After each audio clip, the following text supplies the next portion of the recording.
मालिक जी ने हमारे ऊपर इतनी दया मेहर करी है कि दुनिया से उठा करके अपनी शरण में ले लिया। इसकी गरिमा हमें समझ में आनी चाहिए।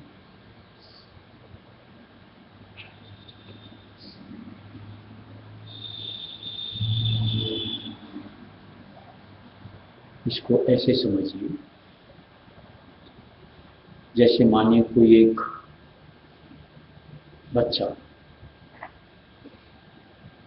किसी गरीब घर में जन्म ले या अनाथ आश्रम में पले बढ़े और उसको कोई अगर अमीर घर वाले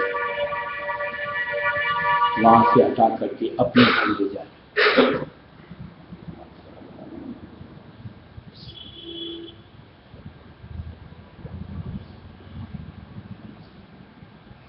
उसके भाग बढ़ते हैं।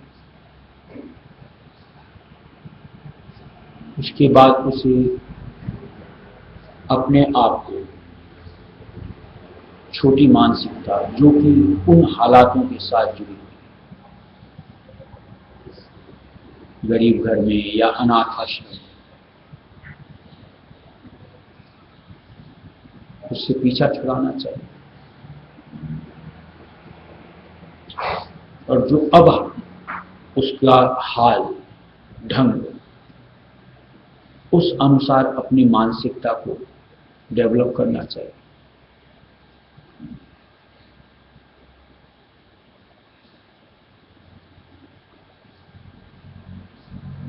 अब अगर मान लो धनाढ्य घर में आकर के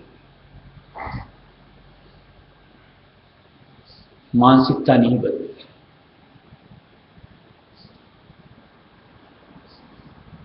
यानी विचार व्यवहार,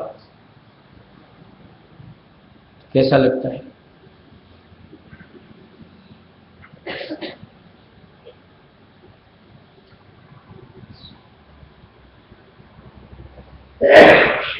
अगर अपने विचार और व्यवहार को बदल ले तो उसका दर्जा किस कदर होता है?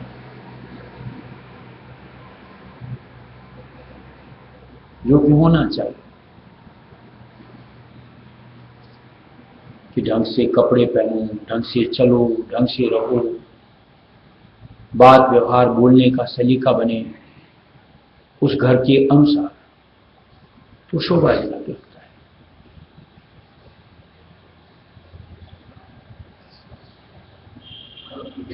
और उसकी जगह अगर कहीं बदल जाए, कुछ भी बोल जाए,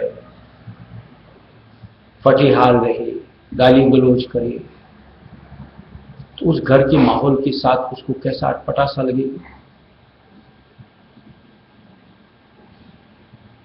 ऐसी जो हम पर मालिक ने यानी संतों ने दया करी कि दुनिया की भीड़ में से, एक दुनियादारी में से हमें निकाल करके सत्संगी के स्वरूप में अपनी शरण में ले लिया। तो हमें अपने आप को उस अनुसार, सत्संगी के स्वरूप के अनुसार, अपने आचार विचार व्यवहार हर चीज को गरिमा के अनुरूप ढालना चाहिए।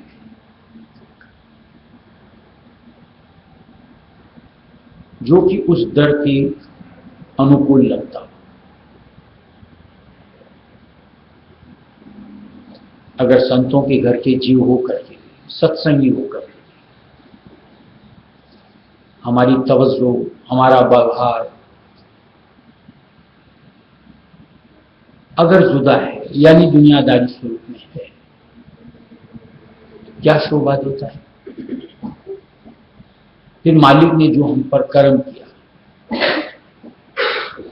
उसका हम अपने निमित्त क्या फायदा ले रहे हैं।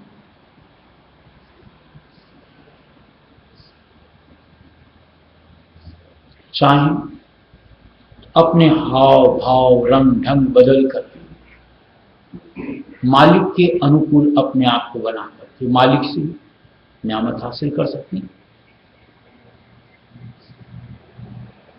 और अगर प्रतिकूलता के साथ अपने आप को उस स्वरूप में डालते रहेंगे तो जरा सा विचार कीजिए, मालिक हमको बख्शिश न्यामत की कैसे दी।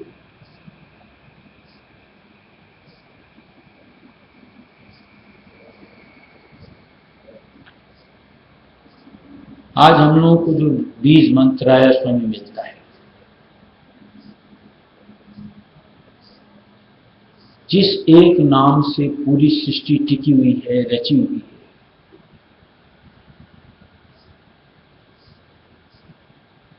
क्या उस नाम की हमें कीमत समझ में आती है, कदर समझ में आती है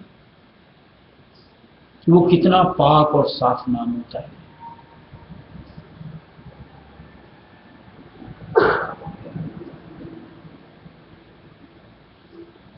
और उस धन्यात्मक नाम के साथ हमें किस कदर अपने आप को पाक साफ करके जोड़ना चाहिए।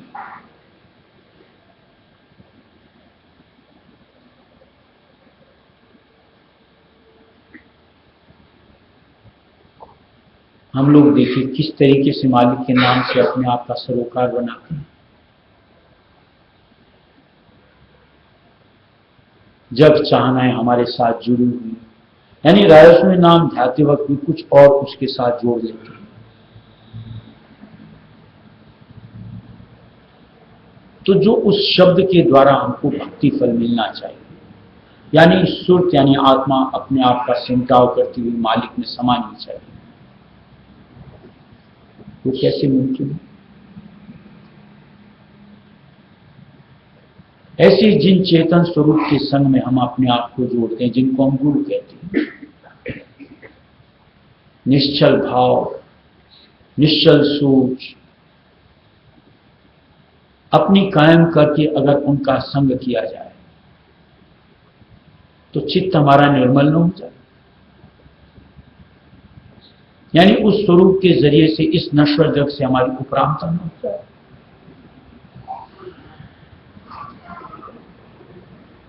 लेकिन हम उस स्वरूप के संग में भी न जाने क्या और जोड़ते रहते हैं।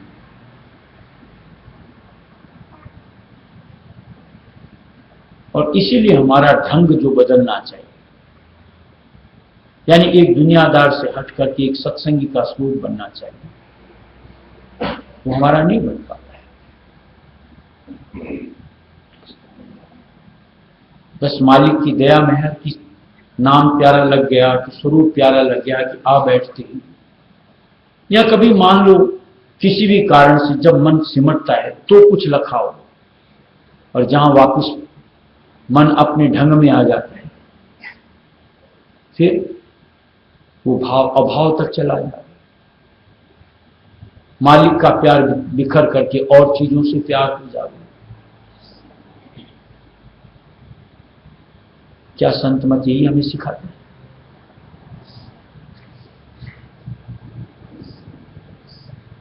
मालिक ने तो जो हम पर मेहर करी है, अगर सोचिए इस दुनिया में हम कहां पर आ पड़े थे और कहां से मालिक ने हमको निकाला है। हमारी रुचि किधर की थी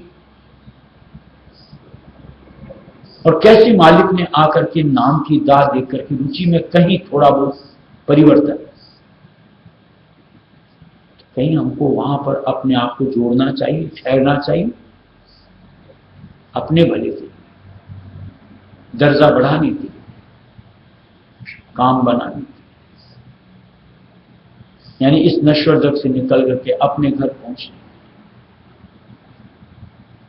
क्या अपने लिए हमें ये जरूरी नहीं है?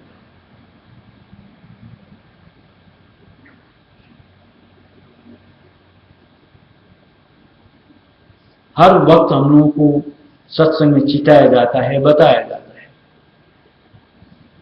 कि हमारी जो चेतनता, जो हमारी पूंजी मुख्यतः 9 द्वारों से और रोम रोम से हर वक्त जाया होती रहती है।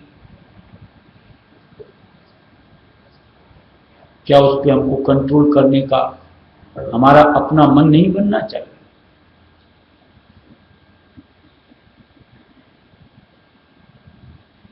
कि जितना जहां पर जरूरत हो उतना वहां पर अपने आप को, उस इंद्रिय द्वार को खोलो और वापस उसको बंद करो।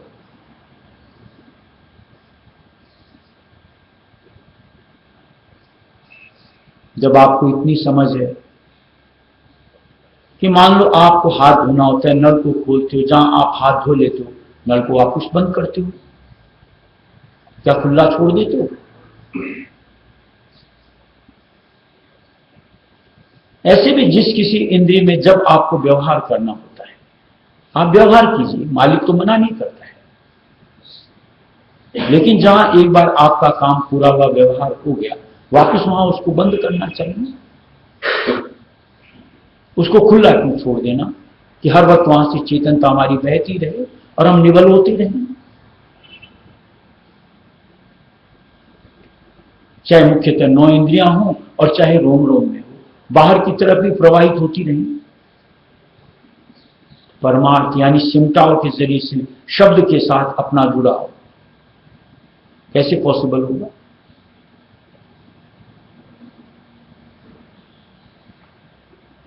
ये चंद बातें हैं जो हर सत्संगी को समझ आनी चाहिए। अगर परमार्थ कमाना है, उलट करके मालिक राय सुनी दयाल से मेला करना है। अगर अपनी सोच में नहीं है कि उलटना है, कि मालिक से मिलना है, आप अपनी मर्जी के मालिक बरतते चलो, काल के हाथों लुटते चलो और ये 84 लाख योनियों में अपने आप को बर्बाद चलो।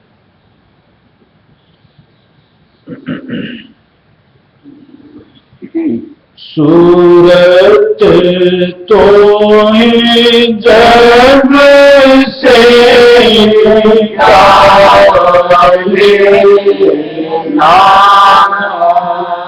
सूरत तो जग से क्या लेना, तू चेतन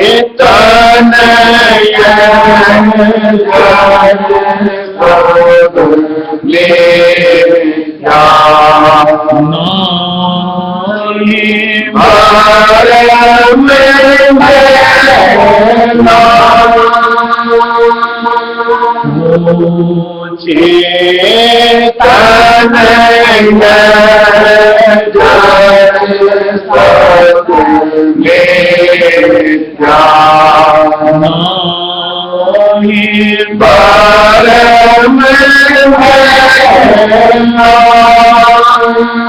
इन संग इन संग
Lord,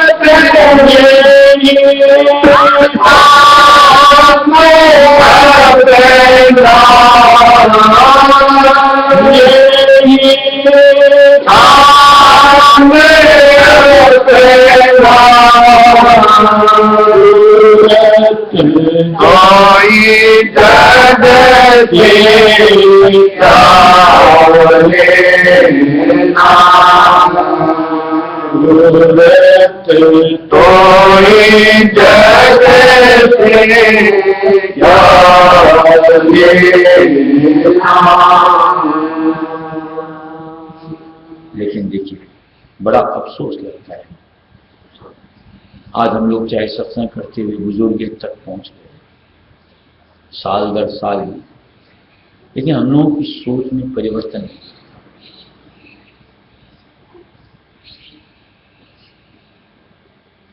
अभी भी हम लोगों का आधार दुनिया ही रहता है, मालिक का आधार नहीं।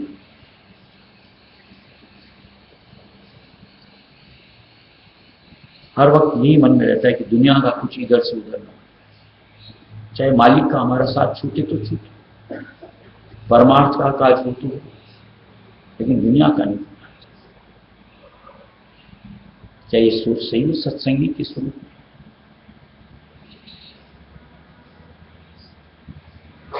जरा सा भी दुनिया में कुछ भी इधर से उधर हो जाए, हम अपने आप ही में ही रहते।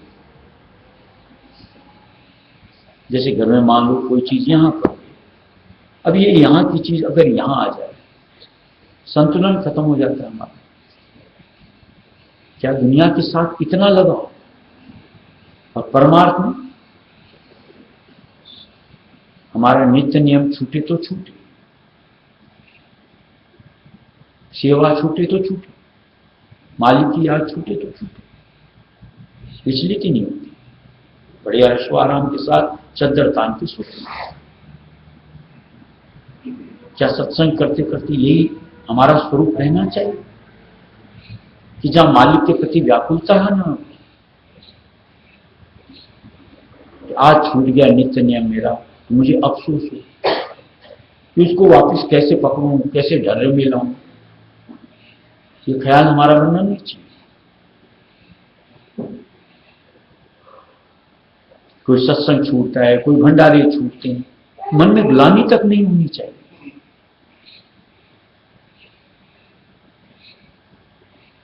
अफसोस तो हो, तब तो आगे हमारे सुधार का रास्ता बनेगा। लेकिन दुनिया के लिए तो हर वक्त अफसोस, लेकिन मालिक की निस्बत कहीं अफसोस सवाल ही नहीं उठता। ये स्वरूप सत्संगी के लिए अपने किसी भी तरीके से अगर कहो उचित तो कतई नहीं।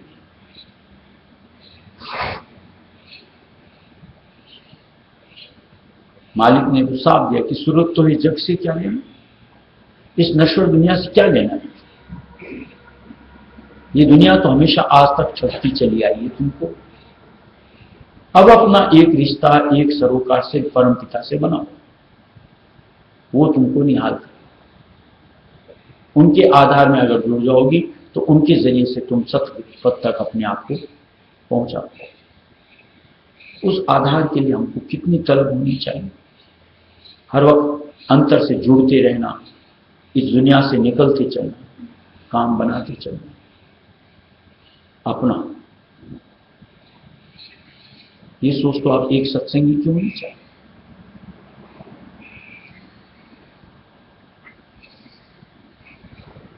जब देखो दुनिया दुनिया दुनिया, मालिक की चर्चा का नाम नहीं।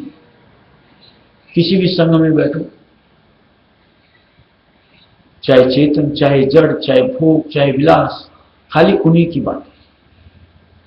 मालिक बेचारा हमारा लगता है क्या, उसने किया भी क्या हमारे, ये भी नहीं समझ कि कहां से निकाल करके कहां तक पहुंचाए। गुण गाए तो सिर्फ एक उनकी, चर्चा हो तो सिर्फ एक उनकी, और कोई काबिल भी है चर्चा की जिसमें अपने आप को संलिप्त करते हैं। बड़ा अफसोस है कि हम कुछ सत्संग की गरिमा भी समझ पाते हैं या नहीं। निज नाम जो मालिक ने दिया उसकी कुछ समझ भी है कि नहीं, किस संग में सोहबत में उसकी भी समझ है कि नहीं, कि हमारी रुचि का परिवर्तन ही नहीं होता। अभी भी इंद्रियों को, मन को हर वक्त तृप्त करना, अघाना, खाली सोच, यानी सुरत यानी आत्मा बिचारी बिचारी थी और बिचारी ही रहे। उसको तो कहीं दृढ़ करना ही नहीं, मजबूत करना ही नहीं, कि उसको तृप्त किया जाए, अघाया जाए मालिक के आधार से, शब्द के जरिए से, जो उसकी अपनी खुराक उसको दी जाए। क्या सत्संग से इतनी भी समझ नहीं आनी चाहिए? बड़ा अद्भुत लगता है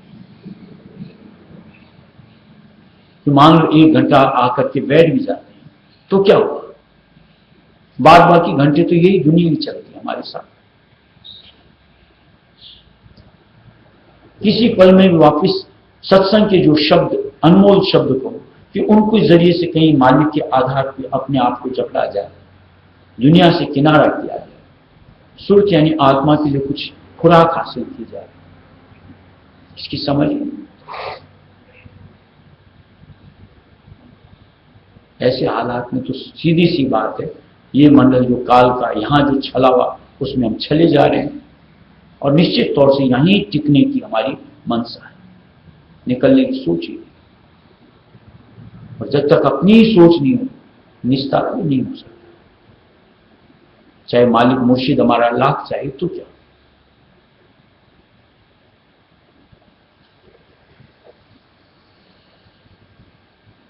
बार